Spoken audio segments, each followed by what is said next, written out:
now we've kind of moved up a little bit in time, and I found something really cute. And this is a piece that was filmed when my mom was out of town, and Carrie and I were left in charge of the house. So you can only imagine what was going on. Well, there is no sound on this for sure, so you should be safe. Now, this was shot in 8mm or 16mm or 8mm. I'm not sure which, but we had gotten a hold of the costumes from my mother's collection.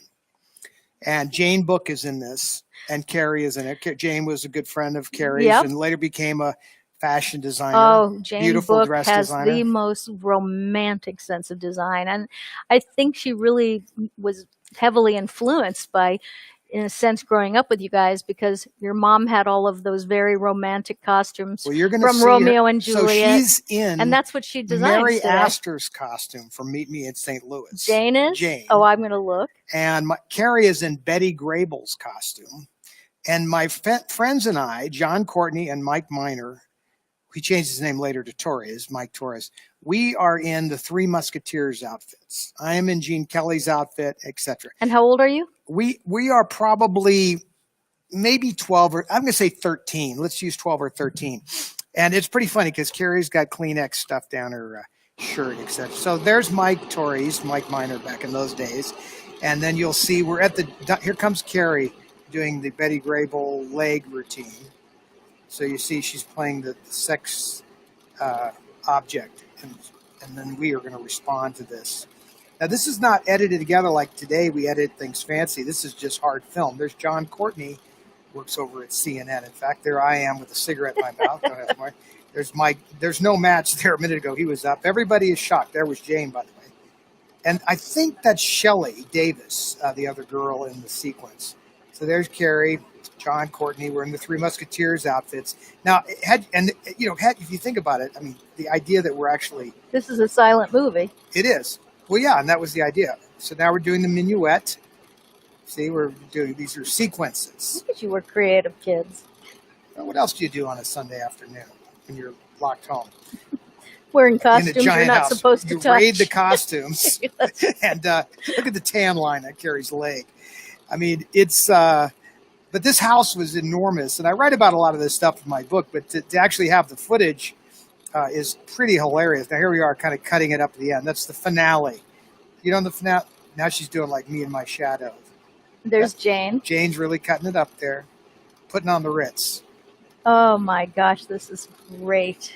So I don't know if you all did this when you were kids, but that is what we did. No, we didn't do that when we were kids. That is what we did when we were kids. That is so great. It's a cute little sequence. But so this is by the time we're getting to be teenagers, you know, these sorts of things are going on. And Carrie, as you can tell, is getting more and more theatrical. Now, if you think about the earlier footage you saw, very early, obviously nothing, but you know, a little towards the end, and she's cutting it up in front of the camera and the Easter egg stuff that's going on. By the time we get to this age, you know, she's doing full.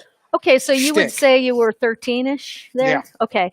Did you know that, or did she know, or you have any idea that she would become an actress at that age? No, because, well, right at this time, we did the little show, Sound of Children, with my mom, and Carrie really liked acting, and I didn't. And so I'm not going to get all into that, but bottom line is that she really liked it. And it was only about, maybe 2 years from here. See, right after this, we go to New York where Carrie gets into Irene in the chorus. Mm-hmm.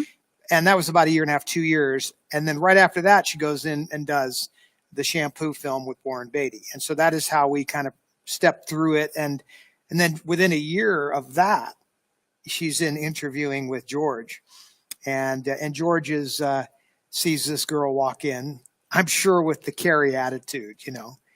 And he immediately recognized something that had been going on for years, which was that my mother had been grooming Carrie. So before Carrie wanted to be an actress, my child, she sang in Vegas and then did not like to tour with my mom doing nightclub stuff. And then the Frontier Hotel here in Vegas said, we would like Carrie and Todd to do be the opening act over here, kind of like Donnie and Marie right around that time. And Carrie was like, yeah, that's great. And I'm going, No, yes. So my mother, fortunately, wasn't going to let it happen anyway, because she was like, there's no way I'm going to leave my kids, in the middle of that whole thing. I'm going to by themselves over there opening it. I mean, just impossible. She wanted, rightly so, control of what was going on in her little teenager kids' lives. So long story short, this is when Carrie started like resenting my mother. Yeah. So she would sing and she thought, well, my mother wants me to sing and she's grooming for this, but I will do something else. And she was always writing. I have massive, stuff that Carrie wrote as a young person. Mm-hmm. But it was always writing and always pursuing the acting thing that became her way of rebelling against the live singing. Was she always funny?